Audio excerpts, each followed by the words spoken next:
This is the result of years of oppression, and being denied citizenship and basic human rights, says Liu Runcang, a volunteer at the Kokang Literary and Cultural Association's headquarters in Lashio, northern Myanmar. Thank God our ancestors were smart enough to strike a deal, so we can have citizenship, otherwise we might end up like them. Does he have any sympathy for the more than 421,000 Rohingya who have fled to Bangladesh and accused Myanmar's military of torture, murder and rape? Not really, says Liu. In the end, we are Myanmese and they are the outsiders. Kokang has a population of 1.3 million and its own refugee problem. An estimated 200,000 have been displaced by conflict between the military and the Myanmar National Democratic Alliance Army, an armed insurgent group. Myanmar has a new insurgency to worry about. According to the Burma Citizenship Law of 1982, the people of Buddhist-dominated Myanmar belong to 8 indigenous races: the Bamar, Kachin, Kayin, Kayah, Mon, Rakhine and Shan, which are divided into 135 distinct ethnic groups. The Kokang, like Liu, are ethnically Chinese but are categorized under the Shan. The Rohingya, on the other hand, are not counted among the 135 ethnic groups, and so do not have the right to Myanmese citizenship. When Burma, as Myanmar was then known, gained independence from Britain, in 1948, the Rohingya were able to participate in the political life of the country, obtaining statehood for Rakhine, territory once known as Arakan that they may have inhabited since the 12th century, in 1974. A brutal military crackdown on illegal immigration in 197,778 led to the first mass exodus to Bangladesh. Many Rohingya returned a year later only to be stripped of their citizenship and ethnic minority status by the military regime, in 1982. Life has been tough for the mostly Muslim, Indo-Aryan Rohingya ever since. Searing images of Rohingya refugees in Bangladesh camps. On August 25, the Arakan Rohingya Salvation Army (ARSA), a Rohingya insurgent group, attacked police and army posts in Rakhine State, killing 12 officers, according to the government.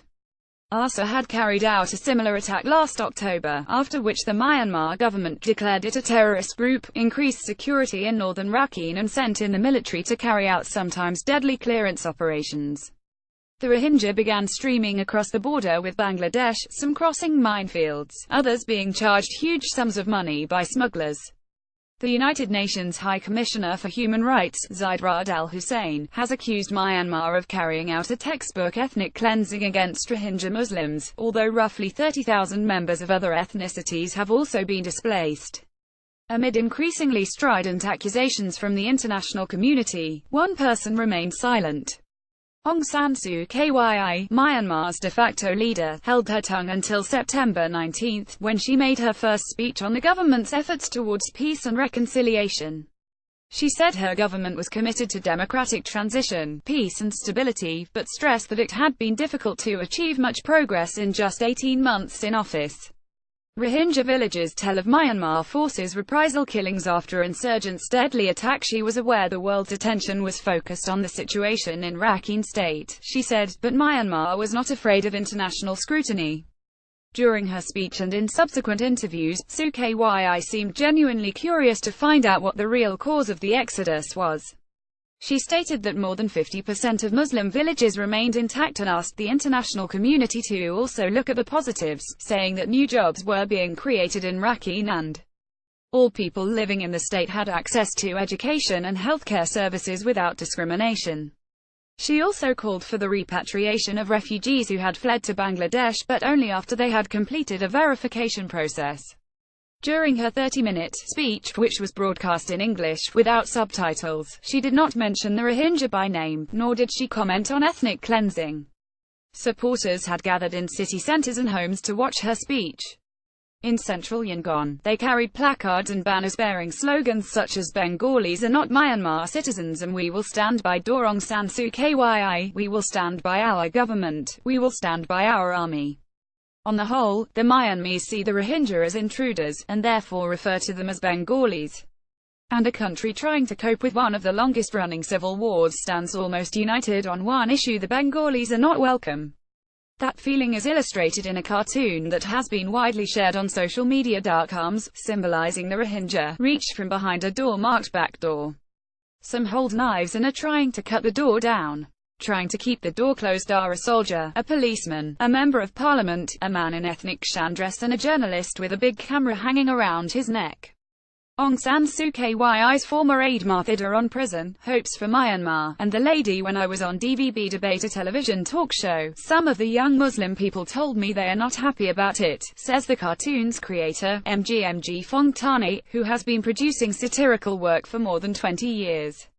Muslims excluding Rohingya make up just 4.3% of Myanmar's population, according to the most recent national census, which was conducted in March 2014. Even though we believe in the same religion, we are different in terms of race. Speaking after a book launch in Yangon, MG Fongtane refuses to use the word Rohingya, referring to them instead as boat people, a term that found favor in May 2015, when thousands of Rohingya, many having been lured by smugglers in the hope of escaping to Thailand, Indonesia or Malaysia, were left stranded in the Andaman Sea while authorities around the region refused to take them in. We know that we cannot kill them or throw them in the ocean, says MG Fongtane. But it would also be difficult to live together peacefully as their religious beliefs are quite different from ours. U Tin Myantu is another cartoonist with the Rohingya in his sights. One of his works shows a man dressed in black riding a camel, which is marked with the initials INGO International Non-Governmental Organization, towards Rakhine, holding a sword and a shield bearing the words human rights. Biscuits from the UN World Food Programme were found on July 30 at a camp suspected of having been used by ARSA, leading to accusations that international aid groups are helping the terrorists. Myanmar cartoonists lead the media in jeering Rohingya. The Bengali people have been here for so many years now, as Rakhine was one of the easiest ways to enter the country, says U Tin Myantu, who is himself from the state. If we were to give them citizenship and their own territory, a lot of Rohingya people would arrive here. I think a lot of human rights groups are putting pressure on the government, so that more Rohingya can come into this country. Therefore, it will be very dangerous to give them citizenship and territory, as they demand. Even if we give them what they demand, the conflict will grow stronger as their population increases, he says. However, if they're to stay here peacefully, we can accept them as migrants with limited rights, such as political rights, and so on. They will not have the rights as a citizen, but they will be able to live here peacefully. For that to happen, U Tin Myantu says, the government would have to be able to provide the Rohingya with jobs and education, to avoid conflict in the future. Given the violence in the north, however, tension is running high across Myanmar. All Muslim communities across the country are more or less being targeted for what is happening in Rakhine State. Even we have to be careful about what we say or do, says Yuan Shui, Joint Secretary of the Islamic Religious Affairs Council Myanmar. Muslim-owned shops and houses were damaged by a mob in Magway, in central Myanmar, on September 10, and, 2 days later, a man was arrested in Yangon for shouting, "Are there any Muslims in this street? Come out, I will kill you all." And it's not just Muslims who are under attack. Soeche, a Rakhine woman, had her hair cut off by a mob that then paraded her through her village with a cardboard placard around her neck that read, "I'm a national traitor." Her crime: giving food to Rohingya. Speaking in his Yangon office, Yuan Shui says there is generally little interaction between the Rohingya and other Muslim communities in Myanmar. Even though we believe in the same religion, we are different in terms of race, he says. However, his council has been caring for Rohingya in Rakhine refugee camps and says they should be given citizenship.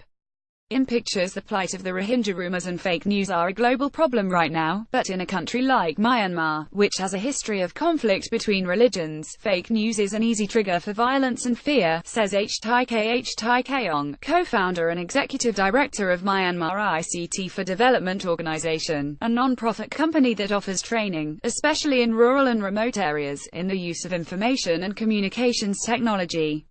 Each community receives different Facebook messages. The Buddhists receive messages to warn them to be prepared for an attack by the Muslims, and Muslims receive messages telling them they should expect an attack, says Tai Kayong. Once what starts out as a private message on Facebook is shared widely, it's almost impossible to trace the source. Asias Palestine, Myanmar's Rohingya stateless, persecuted and a new cause for religious extremism. Messages like this only create fear among people and no help, says Tai Kayong. There are more than 20 million people using Facebook in Myanmar now, most of the users having started within the past 2 years. Their ability to recognize fake news is still very limited.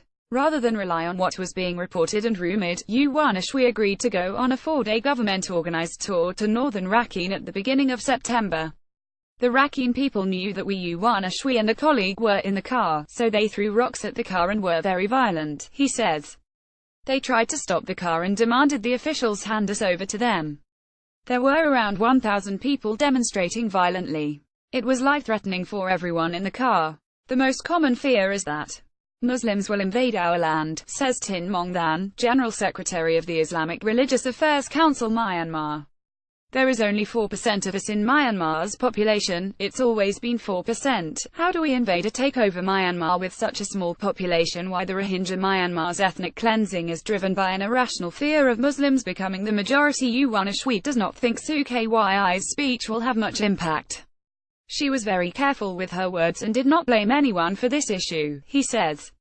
The situation is very fragile and we are looking more at the results rather than what she says. But he does point out some of the fallacies contained in the speech. In the end, we are Myanmese and they are the outsiders. For example, a lot of Rohingya children do not have access to education, he says, and those living in internal camps need special permission to leave to attend school or university.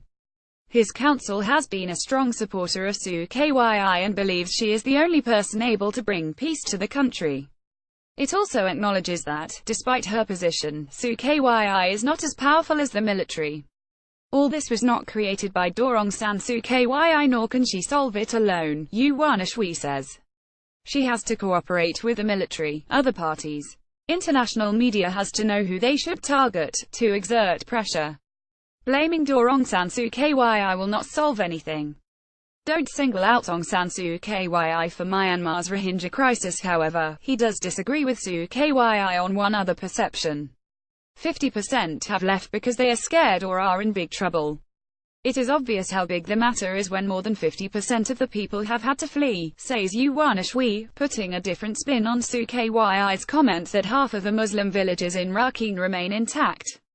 They had to leave the places where they were born, grew up. Nobody would do that if they felt safe.